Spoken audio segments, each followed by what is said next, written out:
Welcome to data structure class. Today's class I will discuss about adjacency list. So let's start. So adjacency list কি? In this representation, every vertex of graph contains list of its adjacency vertices. তার মানে ধরুন একটা graph আছে, তো একটা গ্রাফে তো অনেকগুলো ভার্টেক্স থাকতে পারে, এই ভার্টেক্সগুলো আবার অনেকগুলো ভার্টেক্সের সাথে কানেক্টেড থাকে। তো সাপোজ এটা একটা গ্রাফ এ বি সি, এটা একটা আনডিরেক্টেড গ্রাফ। এই গ্রাফের ধরুন এ একটি ভার্টেক্স বা নোড, এই এ ভার্টেক্স বা নোডটি কার কার সাথে কানেক্টেড, কোন কোন ভার্টেক্স বা নোডের সাথে কানেক্টেড, বি এবং সি। তাহলে এ এর অ্যাডজাসেন্সি লিস্টে কে কে আছে, বি এবং সি। তাহলে এ এর অ্যাডজাসেন্সি লিস্ট কি পেলাম আমরা, বি সি। এটা হচ্ছে অ্যাডজাসেন্সি লিস্ট। এখন আসুন আমরা এ এক্সাম্পলটা করি। Consider directed graph and represent it using link list. তার মানে এটা একটা ডিরেক্টেড গ্রাফ দেওয়া আছে, এটাকে লিঙ্ক লিস্ট দিয়ে রিপ্রেজেন্টেশন দেখাতে হবে। তো আসুন দেখি। তো দেখুন এটা একটা ডিরেক্টেড গ্রাফ, এ থেকে বিতে দেখুন ডিরেকশন দেওয়া আছে, এ থেকে সিতে ডিরেকশন দেওয়া আছে, ঠিক এইভাবে ডিরেকশনগুলো দেওয়া আছে, অর্থাৎ এটা একটা ডিরেক্টেড গ্রাফ। এখন লিঙ্ক লিস্ট দিয়ে রিপ্রেজেন্টেশন করতে হলে আমাকে জানতে হবে লিঙ্ক লিস্টটা কী। লিঙ্ক লিস্ট হচ্ছে linear collection of data element, অর্থাৎ এখানে দুইটি নোড আছে। দেখুন প্রথম নোডটিতে কি থাকবে, ভ্যালু থাকবে। পাশের নোডটিতে কি থাকবে, পাশের নোডটি হচ্ছে পরবর্তী ভ্যালুযুক্ত নোডের অ্যাড্রেস বহন করবে, তার মানে রেফারেন্স থাকবে, পরবর্তী নোডের রেফারেন্স থাকবে। তো যেহেতু এটি একটি ডিরেক্টেড গ্রাফ, সুতরাং এ থেকে বি এর দিকে দেখুন ডিরেকশন আছে এবং এ থেকে সি এর দিকে একটি ডিরেকশন আছে, অর্থাৎ এ এর অ্যাডজাসেন্সি লিস্টে কে কে আছে, বি এবং সি আছে। ঠিক তেমনি বি এর অ্যাডজাসেন্সি লিস্টে কে কে আছে দেখি। বি থেকে ডিরেকশন কোন দিকে গেছে, ইতে গেছে, বি থেকে ডিতে গেছে, তার মানে ডি এবং ই হবে। সি, সি এর অ্যাডজাসেন্সি লিস্টে কে কে আছে দেখি। সি এর অ্যাডজাসেন্সি লিস্ট অর্থাৎ ডিরেকশন কোথায় গেছে, সি থেকে ডিতে গেছে, অর্থাৎ ডি। ডি এর অ্যাডজাসেন্সি লিস্টে কি আছে দেখি।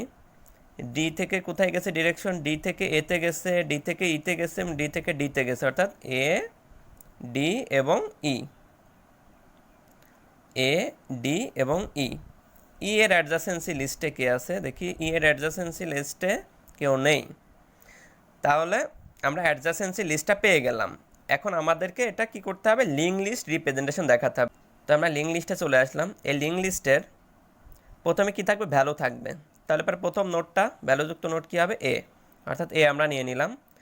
তার পাশে যে নোটটি থাকবে সেই নোটটি কি করবে, পরবর্তী ভ্যালুযুক্ত নোডের অ্যাড্রেস বা রেফারেন্স বহন করবে। তো পরবর্তী ভ্যালুযুক্ত নোটটা কি হবে, বি। এই যে বি দিয়ে দিলাম, তার অ্যাড্রেস এখানে থাকবে, অর্থাৎ এই নোডের এখানে থাকবে। যেহেতু বি পেয়ে গেছি, বি এর পাশের নোটটি কি হবে, তার পরবর্তী ভ্যালুযুক্ত নোট কোনটা, সি, অর্থাৎ সি এর অ্যাড্রেস বা রেফারেন্স বহন করবে এই নোটটি। তারপরে দেখুন আর কোনো ভ্যালু বা নোড নেই, তাহলে পরে আমরা এখানে কি দিয়ে দেব, ক্রস দিয়ে দেব। ঠিক তেমনি বি, বি এর অ্যাডজাসেন্সিতে কি আছে, ডি এবং ই।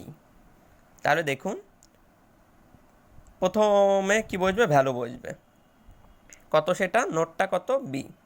এই যে দেখুন বি। বি এর পাশের নোটটি কি করবে, তার পরবর্তী ভ্যালুযুক্ত নোডের অ্যাড্রেস বা রেফারেন্স বহন করবে।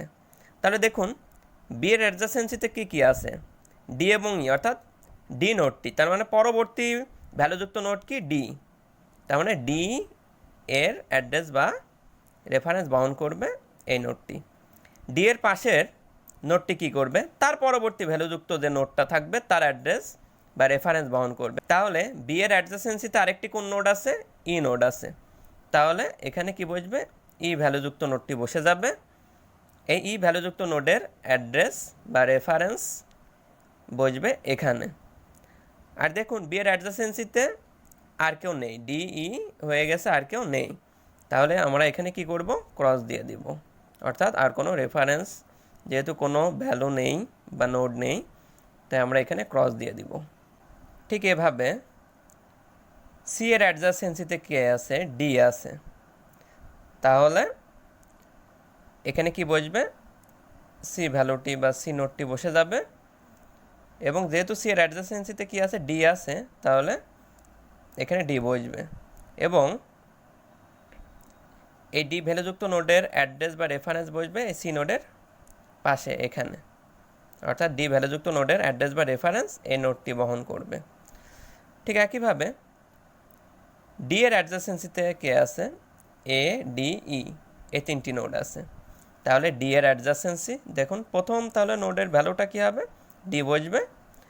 ডি এর অ্যাডজাসেন্সিতে কোন কোন নোড বা ভার্টেক্স আছে, এ ডি ই, অর্থাৎ এ ডি এবং ই। তাহলে আমি এ ডি বসিয়ে দিলাম। এই লিঙ্ক লিস্টের ভ্যালুটি এ, এই লিঙ্ক লিস্টের এই নোডের ভ্যালুটি ডি, এই লিঙ্ক লিস্টের এই নোডের ভ্যালুটি ই। তাহলে এই ভ্যালুযুক্ত এই নোডটির অ্যাড্রেস বা রেফারেন্স কোথায় হবে, এখানে হবে।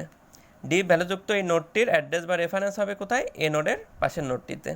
আর ই ভ্যালুযুক্ত নোডটির অ্যাড্রেস বা রেফারেন্স কোথায় বসবে, ই নোডের পাশের এই নোডটিতে, আর এখানে ক্রস বসবে। দেখুন ই এই নোড বা এই ভার্টেক্সের অ্যাডজাসেন্সি লিস্টে কেউ নেই, তাহলে আমার ভ্যালুটা কি ই। আর যেহেতু এর অ্যাডজাসেন্সি লিস্টে কেউ নেই, তাহলে আমাদের এখানে কি বসবে, ক্রস বসবে, এটা হবে না, এখানে ক্রস বসবে। এখন আমরা এই 2 নম্বর এক্সাম্পলটা একটু সলভ করি। 2 নম্বর এক্সাম্পলটি বলছে, সাপোজ আমাদের এরকম একটি ডিরেক্টেড গ্রাফ দেওয়া আছে, এই ডিরেক্টেড গ্রাফটির অ্যারে রিপ্রেজেন্টেশন দেখাতে হবে। তাহলে এই ডিরেক্টেড গ্রাফে কয়টি ভার্টেক্স বা নোড আছে, 5টি, A B C D E. তা আমরা রেফারেন্স অ্যারে হিসেবে A B C D E এই 5টি ভার্টেক্স বা নোডকে ব্যবহার করব, এবং A B C D E এই 5টি ভার্টেক্স বা নোডকে আমরা 0 1 2 3 4 দিয়ে প্রকাশ করলাম। এখন দেখুন A B C D E এই ভার্টেক্সগুলোর অ্যাডজাসেন্সি লিস্টটি কী কী। দেখুন এখানে এর অ্যাডজাসেন্সি লিস্টে কী আছে, এর অ্যাডজাসেন্সি লিস্টে আছে বি এবং সি। এ থেকে বি, এ থেকে সি ডিরেকশন দেওয়া আছে, তাই আমাদের বি সি হবে। বি এর অ্যাডজাসেন্সি লিস্টে আসি, বি এর অ্যাডজাসেন্সি লিস্টে কী আছে, ডি আছে, ই আছে, তাহলে ডি। সি এর অ্যাডজাসেন্সি লিস্টে আসি, সি, এই সি নোটটির সি এর অ্যাডজাসেন্সি লিস্টে আছে ডি, তাই শুধু ডি হবে। এখন পরবর্তী নোটটা কি, ডি। ডি এর অ্যাডজাসেন্সি লিস্টে কি আছে, ডি নিজে আছে, এ আছে এবং ই আছে, তাহলে এ ডি ই হবে। এখানে এগুলো হচ্ছে অ্যাডজাসেন্সি অ্যারে, এগুলো হচ্ছে অ্যাডজাসেন্সি অ্যারে।